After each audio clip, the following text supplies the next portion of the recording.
So it's easy, once again, to recap, for a perfectly competitive firm to figure out the price. It gets a little more complicated in other market structures, but for the perfectly competitive firm, the market did all the work for you. Congratulations. You don't have to do any thinking, just do some market research. You know what price to charge.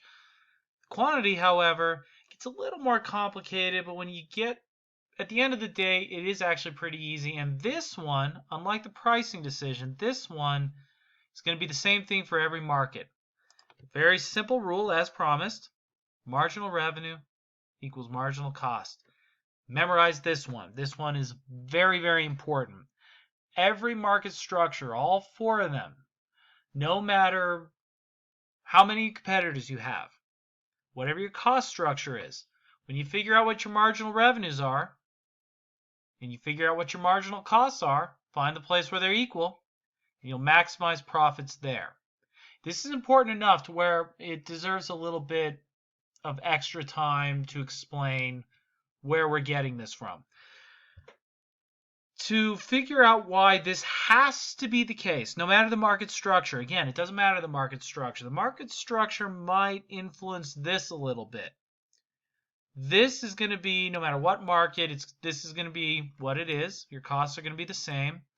But at the end of the day, whatever this becomes, you equate this with the marginal cost of one more unit. You might produce more, you might produce less, depending on the market structure, depending on what price you're able to charge and how much output you're able to sell. Remember, your revenues are price times quantity.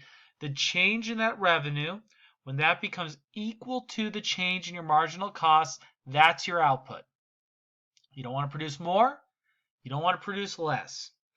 To understand why this is, consider the other options. It's pretty easy to understand that if marginal revenue is less than marginal cost, the revenue you're bringing in for that one extra unit is less than the cost that you're incurring to produce that unit. It's pretty easy to see that you're not going to maximize profits there. You should have stopped producing before. If the extra cost is going to be $10, but your extra revenue is going to be $5, you're losing money. That's clear. So we got that. The question comes up, however, what if your marginal revenue is greater than marginal cost? Instead of an equal sign here, we have a greater than sign. In other words, what if your marginal cost is $5, but the marginal revenue you're bringing in is $10? Isn't that better than marginal revenue equals marginal cost? The answer is no. It's not better because if your marginal revenue is 10 and your marginal cost is 5, you can do better by producing at least one more unit, if not more.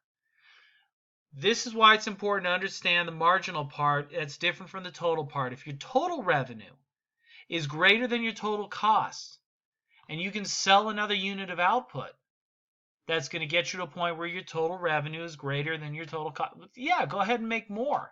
We're not talking about total revenues here or total costs. What we're talking about, we're in the margins. Economic analysis, marginal analysis. Remember that? Your added revenue, forget about all the other quantities you produced already and sold. Forget about all potential future quantities. Just one more step, one more unit of production, whether it's a bundle or just one widget or whatever. The added revenue you're going to get, the difference between your total revenue at the previous unit and your total revenue at the next unit, that difference, if that's greater than the difference in marginal cost, the difference in your cost between the previous unit and the next unit, if your marginal revenues are greater, then you're in good shape. That's terrific. But why are you going to stop producing at that point? Why not produce more? If your marginal revenues are exceeding your marginal cost, keep producing, keep going. The reason that the profit maximizing rule is not marginal revenues greater than marginal cost is because you can always do better. When your added revenue is greater than your added cost, make another unit and you can do better. It's when these become equal that you can't do better. Marginal costs are always rising. Marginal revenues not so much. As a matter of fact, when we look at the marginal revenue curve, we're going to see that this never rises. It's either flat, as in perfect competition, as we've already seen. We'll go back a couple slides. Your marginal revenue curve is flat. the change in price times quantity, same price times each quantity, the change is flat. We're not going to get into the math here, but you can put in numbers and work through the math yourself if you'd like to see that the change, new quantity minus old quantity, the change is going to be the same at every jump in quantity. Marginal revenue is always flat. In other market structures, we're going to see this curve sloping down. Marginal costs are always sloping up. So marginal revenues, when they're greater than marginal costs, you're here on the curve. Marginal revenue is less than marginal cost here. So good, produce this unit. Marginal revenue is greater than marginal cost, but can't you do better than this quantity? The answer is yes. This quantity here is better. This quantity here is even better. This quantity here is even better.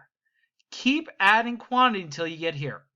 This is where you stop, because after this, marginal cost is greater than marginal revenue for all additional quantities. So while it's clear that when marginal revenue is less than marginal cost, you're not maximizing profits, don't do it. Stop producing. In fact, produce less. It can also be clear when you see that when marginal revenue is greater than marginal cost, you can always do better. At all of these points where marginal revenue is greater than marginal cost, you can always, always, always do better. So do absolutely produce at least one more unit till you get here. Profits are maximized here. They're not just positive. In fact, as we're going to see, they may not even be positive, but they're maximized at the point where marginal revenue, this curve, is equal to this curve. In perfect competition, we're going to see that not only is marginal revenue equal to marginal cost, but you already saw on that curve, price and average total costs are also in the same place. This is, again, why I almost teared up in the last video, and I'm about to tear up in this one too. This is so great. Everything's equal. Marginal cost equals marginal revenue equals the price equals average total cost. Everything is so easy, so simple. This is going to be a feature in perfect competition. In the long run, your price is not going to exceed marginal cost, nor will it be less. Your price and marginal revenue are always the same, and they're going to come equal to this average total cost curve. It's all going to be the same in the long run. In the short run, not necessarily. But in the long run, that's when they all go equal to each other. So let's take out the other curves and see that price equals marginal cost. This is where we want to be. This is the key here. This is our optimal quantity. Notice we don't care where the other curves are. Our average total cost can be way up here, or our average variable cost is way here, way up here, way here. This is still the optimal quantity, and we're going to see that you actually might not want to produce at that point. But you can't do better than this. Quantities to the right of Q1 are higher than marginal revenue. You don't want to do that. Quantities to the left, you can do better. We're not even looking at the other curves when making our decision. The other curves are there for analytical purposes, to see if a firm is going to shut down or not, to see if a firm is making profits or not. But you as the firm, if you're going to ask how much should I produce, you know what the price is, you know you can sell every unit, and you know what your marginal costs are. That's the answer. You produce this level. This is the absolute best you can do. It maximizes your profits. It may mean minimizing losses, and we'll get to that. But you are maximizing your profits, and that's what's important here. So putting it all together again, this point right here where the two cross, this is your quantity. Price is worked out for you. That's going to help you calculate your marginal revenue, which is going to be the same as your price in perfect competition, and only in perfect competition, or in something that resembles perfect competition. When it comes equal to your marginal cost curve that very early on goes up and never starts coming down, that's your quantity. It just falls right into place when you have the rest of the numbers. So, I mentioned that this is the long run. In the long run, we're going to end up here. But in the short run, I also said that you could make positive economic profit. In the short run, you could also lose money. That's going to be important to understand why we come to this long run equilibrium. But first, I mentioned that you might not want to even produce one unit at a certain point. That's what's known as a shutdown point, and it can be a little confusing. It was something that I struggled with early on too. So I actually want to spend a full video on that, so we're going to stop this one a little early. But we're going to get into the shutdown decision. When should a firm continue to produce even if it's losing money?